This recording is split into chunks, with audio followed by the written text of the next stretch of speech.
Hello, everyone. Buenos dias. Or is it buenos tardes? Buenos tardes.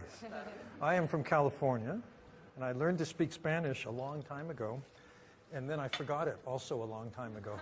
So I'm going to speak in English, and I'd like to share with you some new thinking that I've been doing about emotional intelligence. How many people have read Emotional Intelligence? Here, okay. So some of this may be familiar, but for some people it'll be new. And also, I've just finished, I'm very excited about this, my first digital book. It's only available online, and it's called Emotional Intelligence in the Brain, New Insights. Because when I finished the book, Emotional Intelligence or Social Intelligence, my more recent book, I didn't stop thinking about it. And so my understanding of emotional intelligence has kept growing and kept evolving. In emotional intelligence, I talked about a basic set of life skills, how we handle ourselves, how we handle our relationships. And it was based on new findings in brain science. So my new book is even more recent discoveries in brain science. For example, now it used to be, when I first started talking about emotional intelligence, psychologists would say, academic psychologists, well, is there such a thing as emotional intelligence? Is it really different? Now we know what part of the brain, and it's a different part of the brain than IQ, what part of the brain handles emotional intelligence. And that explains why it's so important in making decisions in our personal lives and in our professional lives, in our businesses. Because there are two parts of the brain. There's the top part, the neocortex. This is the thinking brain. And then deep in the center of the brain, the emotional centers. And, school is designed around the fiction or the illusion that all that matters is your thinking brain. But anybody who lives a life knows that what really matters is your emotional life, isn't it? And what's very interesting now is the new data showing that being intelligent about emotions is what helps someone be successful in life, in their relationships, in their career, and in business. Because when we make a decision, should I marry this person?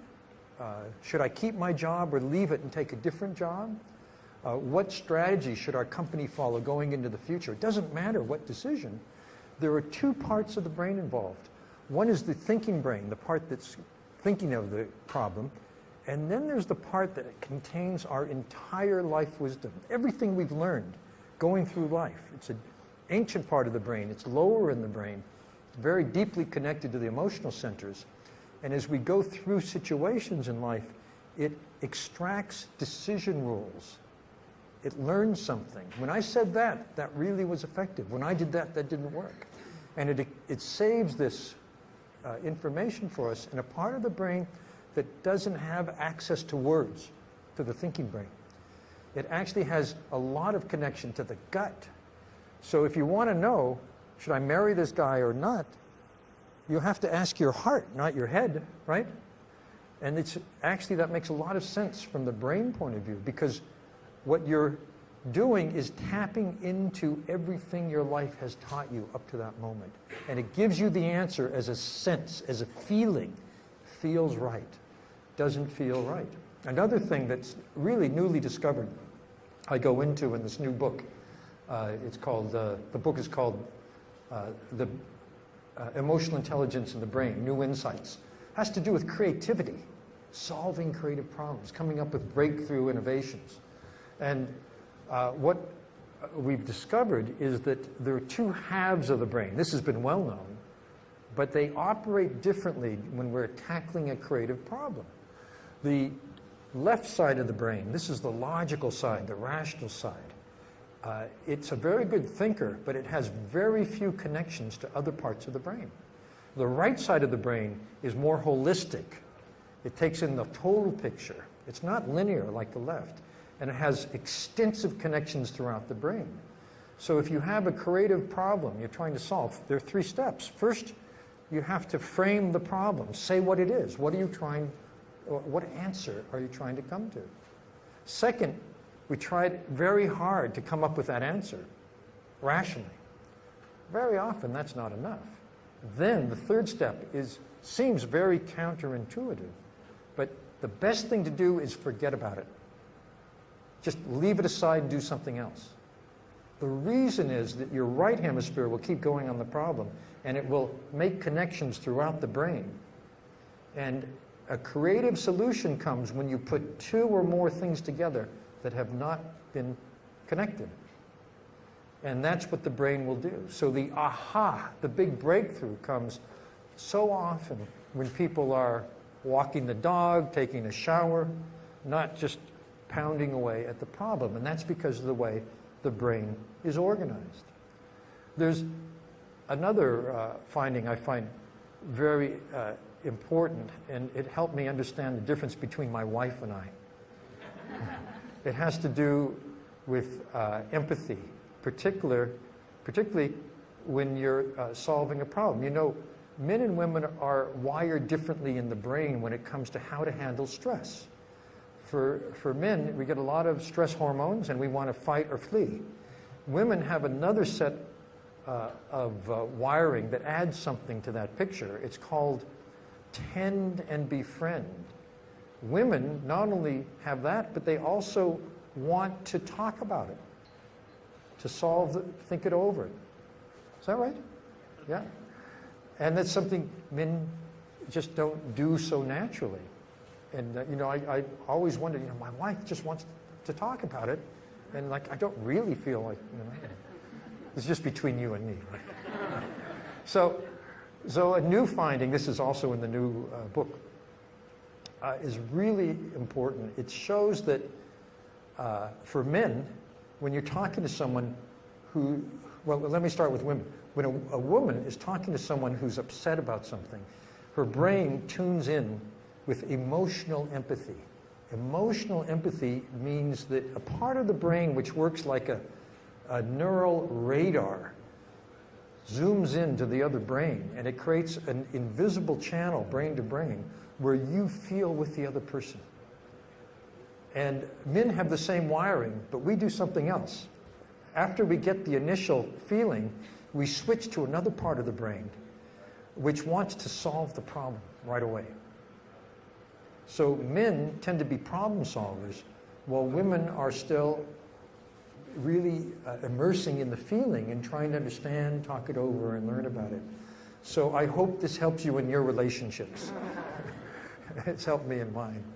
So let me just review for you a few other things that I think are really important. One is that we now understand that children's brains are growing anatomically until the mid-20s. And the part of the brain that's growing the most is the emotional and social centers. And the brain shapes itself through repeated experiences. The more we have an experience, the stronger the circuitry gets. So what this means is that as parents, we are wiring our children's brains just by everyday interactions. Every time a child's upset, for example, and a parent tunes in, says, "Oh, what's the trouble? Can I help you?" You're helping that child learn a few things. Empathy, that people can understand the inner world of someone else. Very important lesson. You may feel that way now, but you can take some control. You can calm down. And we do that through the very normal interactions in life. But what we're doing is molding a brain. We're sculpting a brain. And in a society that has a lot of problems with youth, you know, drugs or alcohol or violence or crime, one of the ways to reduce that is to bring into schools what's called social emotional learning. These are programs that fit very seamlessly into the ordinary academic curriculum, but which teach the kids the lessons they need for life. You know, starting at age 5 and going all the way through school till they're 18. And the lessons are taught over and over as children understand more in a developmentally appropriate way. As their cognition gets better, for example, they can think more about, well, what made me feel that way? What could I do to to handle my distress? So, for example, For 6-year-olds, the teacher might present a problem. What would you do if you think that somebody stole your pencil? Well, what would make it worse? What would make it better? This is social problem solving, very important for kids. And at age 9, the teacher might tell the kids, what if you were in a school play and you had stage fright and you didn't want to do, you're too scared to go up? What could you do? What would make it better? What would make it worse? Or for a teenager, how can you say no to drugs and keep your friends? These are vital questions for kids. And I have to tell you that kids love this course because it deals with the melodramas that matter the most to them. And kids who are preoccupied by emotional troubles don't have the attentional capacity they need to learn. The more emotionally upset a child is through the school years, the less brain capacity, the less bandwidth they can bring to what the teacher is telling them. So it's vitally important in terms of schools being effective to help kids know how to manage their own inner life and get along with each other. So we've just published some data, some associates of mine, on more than 200 programs in schools. Some schools had it, some didn't. And it turns out the schools that have the programs compared to the ones that don't, they have 10% on average more positive behavior. That means that they're paying attention in class, they're not cutting class, they're actually going to school, they like going to school, they feel someone at school cares about them, they have a very positive feeling about class, and the teachers love it because they don't have to spend so much time controlling kids. The kids are controlling themselves, they're enjoying themselves. Also, antisocial behavior goes down. All of the problems of the teen years, aggression in schools and so on, down 10%. Down more in the schools that need it the most. And then the best thing is academic achievement scores go up 11%. Kids can learn better. So I'm becoming a big advocate of these programs. I don't know if it's possible here in your country, but I'd really urge you, if you have any ability to promote these programs, to do so. So that was what I wanted to share with you. I'd love to take any questions you might have. Just raise your hand. Yes, sir. You mentioned there's a physical space in the brain that contains, let's call it, emotional cells. So if you're born with this as an adult, can you develop more of this capacity, or is it just given and Sure. there's nothing else to do about it? That's a very important question. And the answer is it's never too late to improve. The reason is that each of us is, because of our genetics, have some givens, but there's a big misunderstanding about genes. And that is, if you have a gene, it doesn't mean that that gene expresses itself. The environment determines that. And also, another important fallacy is that many people believe, and this once was taught in schools, we're born with a huge amount of brain cells, and then we gradually lose them till we die. That's not true. That's the good news. We actually generate 10,000 new brain cells every day. Those brain cells go to where they're needed, particularly where we're learning. So if you're practicing something with emotional intelligence in that domain, like managing your feelings better, or listening better, or trying to improve empathy, those brain cells are going to that new circuitry. And the more we practice, the stronger that circuitry gets. So yes, the answer is that we can recruit more brain cells for the part of the brain that governs emotional intelligence. Yeah. Yes, ma'am. Which companies do you think best apply emotional intelligence nowadays? And I have two questions. And the second one is, if you're not one of them, how can you start to be one of applying emotional intelligence? Well, there are many companies that are explicitly applying emotional intelligence. There was a survey some years back in the States, the American Society for Training and Development found that 80% of large companies incorporate some aspect of emotional intelligence, hiring, promoting, training, sometimes all three. One company, for example, that's been very successful using it for recruiting is Southwest Airlines. I don't know if you've ever been to the States and flown Southwest Airlines was the first to make people happy in miserable conditions. And the way they did it was by having really nice people work there. So it was kind of a fun experience. And that was because they were explicitly recruiting for emotional intelligence. Another company that includes it, I don't think it exists here, it's called Whole Foods Market. It's the biggest natural foods chain. And they see it, their business model is that emotionally intelligent team members delight customers who come back and repeat business. That's the business model. So you need to encourage and hire for emotional intelligence. So I actually don't know every company. I'm not in the business. I just write about this. Your question was, what could you do to make a company more emotionally intelligent? And it depends who you are, what influence you have at the company. So let's say you're head of HR. Then you can be explicit. You can hire for it. You can promote for it. You can let people know this matters here. If you're a CEO or a high-level leader, you can help that initiative by talking about it, by making it explicit. This isn't just HR. We really are going to reward this.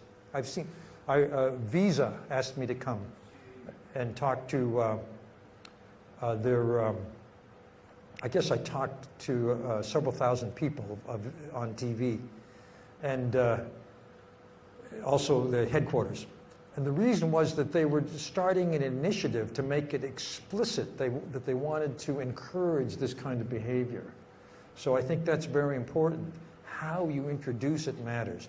Who advocates it matters. It's like any new initiative.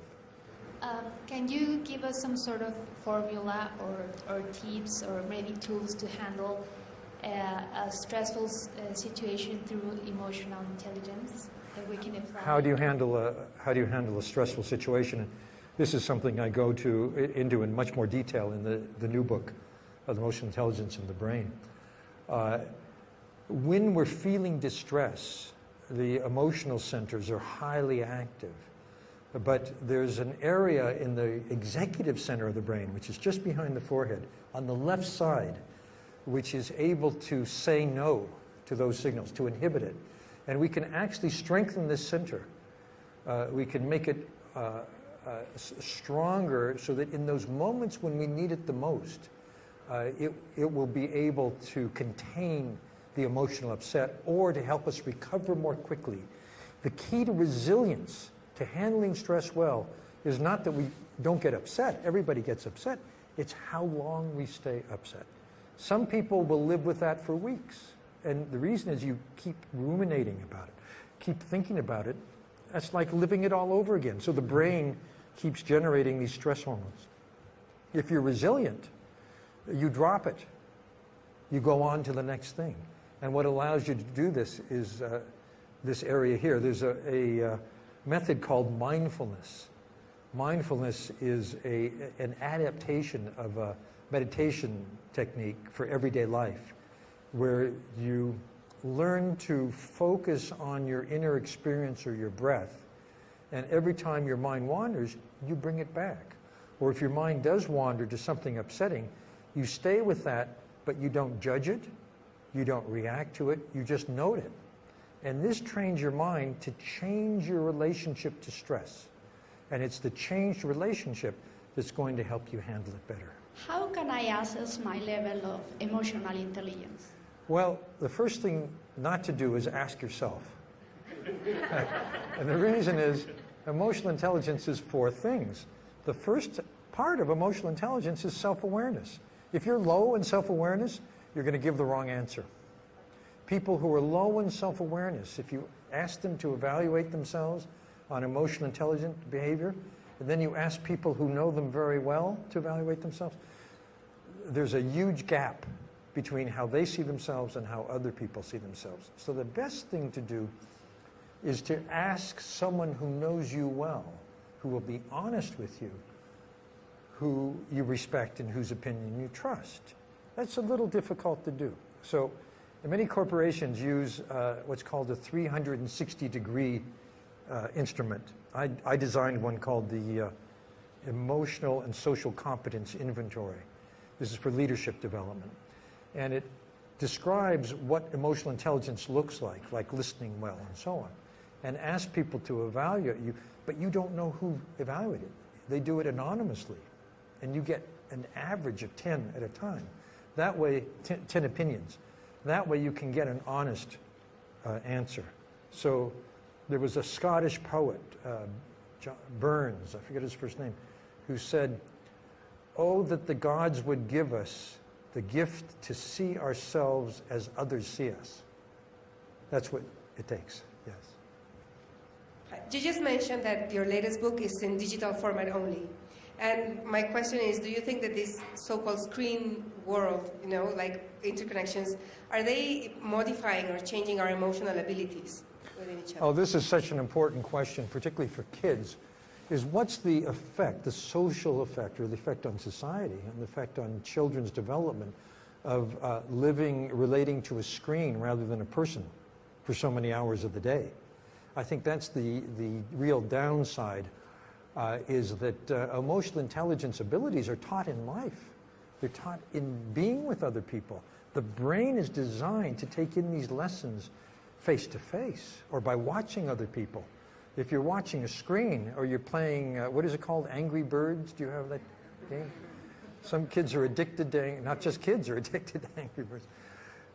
You're, in a sense, wasting valuable time where you could be learning these lessons. So it would predict a certain growing deficiency in some social skills, I would think. The other problem is that the more we communicate online, like on Facebook, you can have contact with many, many more friends at one time on Facebook, but the contact is thin. It's not as rich as going out for a coffee or a beer with that person. Not nearly. And our bodies and our brains need that human contact. So to the extent that it replaces that, I think we're diminished. I think we lose something. There's another problem, and that is email. The social brain, which locks into the other person's brain, tells you unconsciously, instantly, the way the person you're with when you're face to face just reacted to what you just did or said, and so you better do this and not do that. Online, you don't have that feedback loop. So it doesn't tell you you better do this and not that. So you're free to do not that. And if you're upset, if you're angry, you'll sit at the keyboard and type out an email furiously and hit send, and then you think, oh no, what did I just say? That's the problem, is it disinhibits, is the technical term. So these are problems we need to figure out. I don't have easy solutions. Of course, there are many advantages to working together and so on online, but we have to be aware of what some of the dangers are too. We just established scientifically that there must be. I think our time is at an end. Thank you very much.